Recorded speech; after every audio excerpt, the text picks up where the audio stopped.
I enter, I go just feel like say they find something, I go dey pick the hair. When I pick and finish, I go go and give Yahoo boys. Collect hair for and give Yahoo boys them. As they like this, now they sell am 2,000. I hope me they use am abeg. So as you find like this, so you go waka for salon, they collect hair. Abeg, I dey go different salon, but this one I no know say they go catch me for this one. For this new year, so that's what I do for this year. For this new year. Wait. This thing now, this hair wey dey come collect. Now this is your first time to go do this thing. No be my first time. I don't dey do am for another place. I don't know very. You dey enter salon, dey collect hair. Welcome to Real Crime Chronicles, where every mystery finds its truth.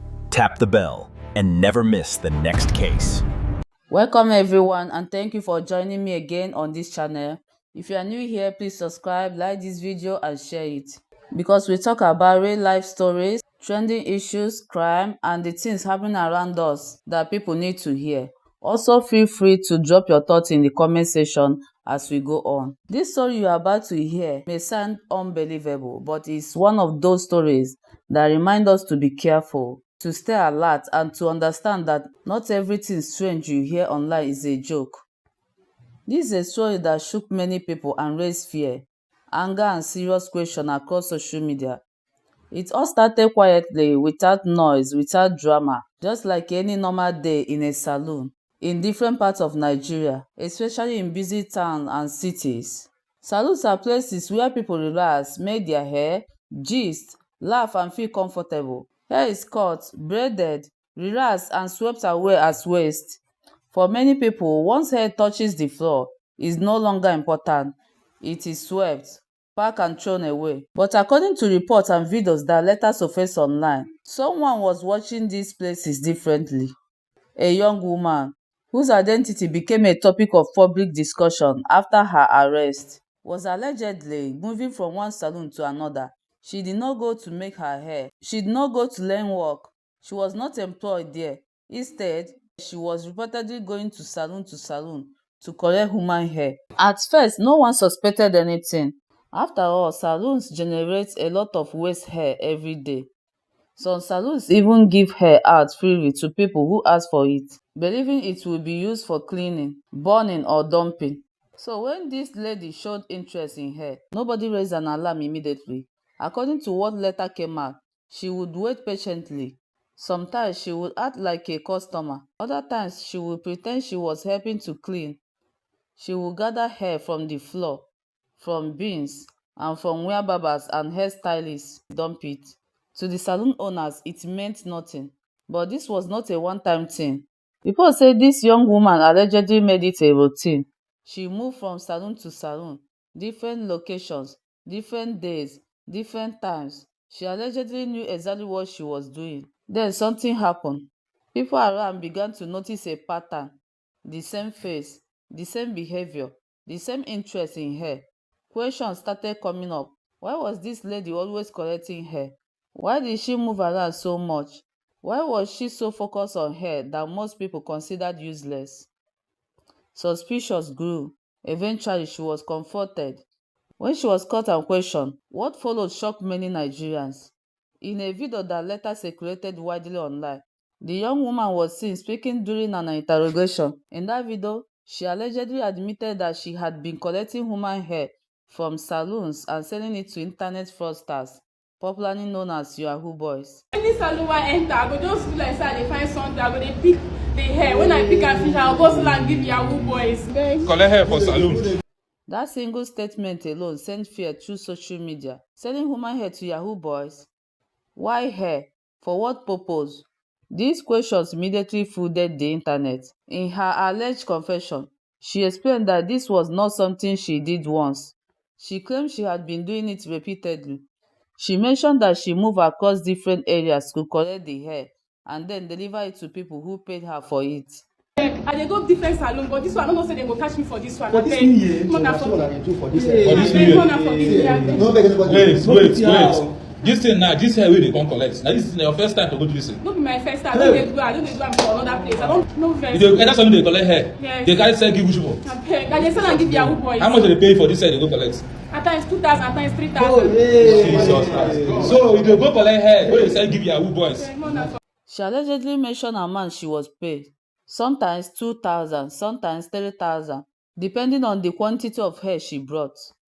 At that point, the story took a darker turn. Many people began to connect this confession to long-standing fears and rumors in society. Stories people used to dismiss as superstition. Stories about human hair be used for spiritual practices, charms, or money rituals, whether true or not, took over public discussion. Parents became worried. Saloon owners became nervous. Hairdressers started asking questions. People began to look at hair on the floor differently. The story spread fast. Some people demanded that the police investigate not just the young woman, but also those she claimed she sold the hair to. Others asked how many times this had happened before without anyone knowing. Some people even began to wonder how many strange things happen daily that never come to light. Authorities were called upon to take the matter seriously. According to reports, the young woman was handed over for further investigation. People wanted answers. They wanted clarity. They wanted to know the truth behind the hair, the bias and the real purpose. Was it truly for cybercrime rituals? Was it exaggeration? Was it fear-mongering? Or was it something much deeper? As the investigation continued, public debates grew stronger. Some people want salon owners to stop giving out hair carelessly. Others advised salons to destroy hair immediately. Some religious leaders used the story to warn their followers. What used to be swept away without thought suddenly became a subject of fear and caution. And as this story unfolded, more questions continued to rise. Who introduced her to this act? How long had it been going on? Were there others doing the same thing? And what exactly were the buyers using the hair for? This question did not have immediate answer.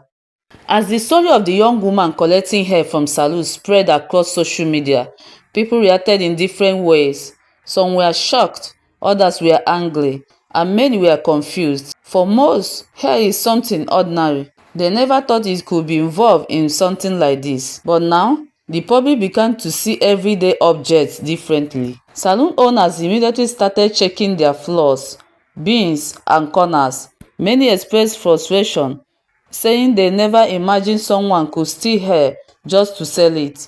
They said hair seemed worthless, but apparently it had value to certain people. Some experts began giving opinions on social media and in news reports.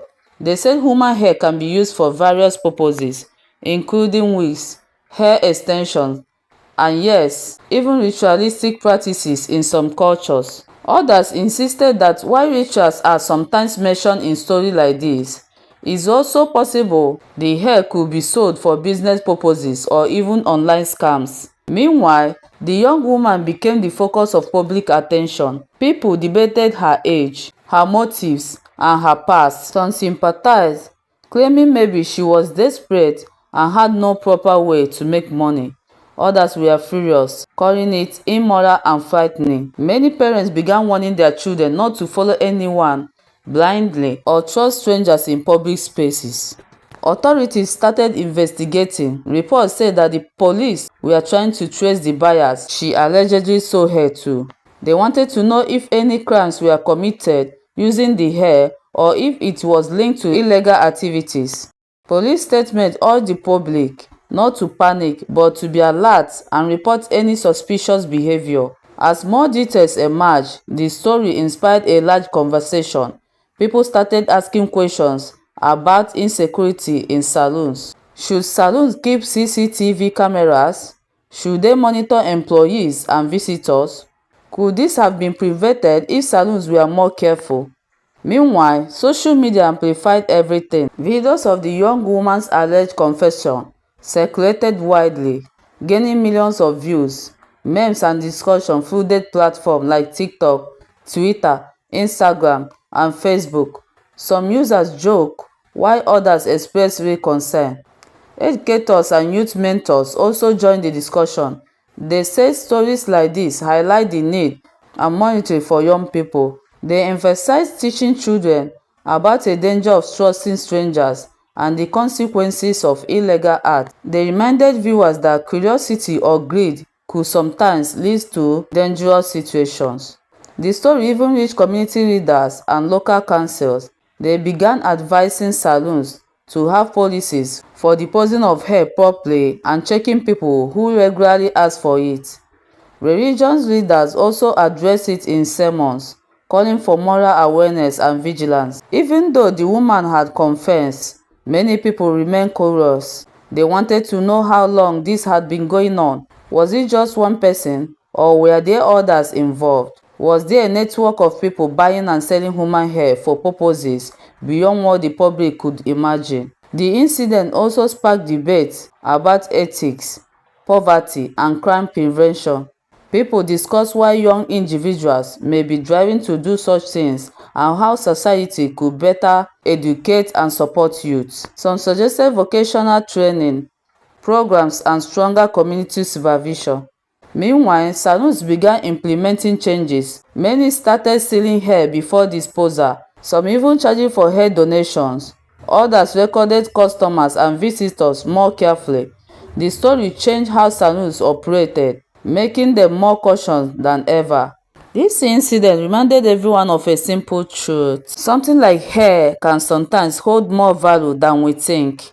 And sometimes, small things overlooked can lead to serious consequences if used in the wrong way.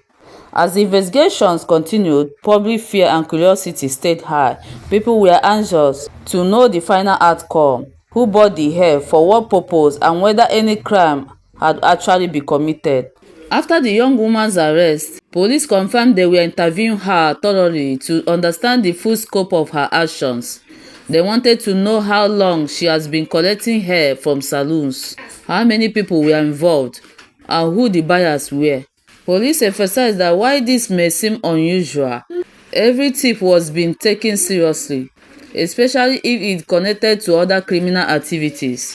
The woman explained that she often visited salons under the pretense of being a customer or helping someone else. She would carefully collect hair that had been cut or discarded, sometimes hiding it in bags. According to her, she had a list of buyers who paid for the hair, some with cash, others through transfers. She insisted she didn't know exactly what all the buyers did with the hair, but admitted that some of it could have been used for ritual or superstition purposes. Salons shared their reactions. Many were shocked, saying they never imagined their daily business could be exploited in this way. Some owners revealed that certain customers had complained of missing hair from their bins or surroundings. Alright guys, what are your thoughts? I want to see your thoughts in comment section, and see you in my next video.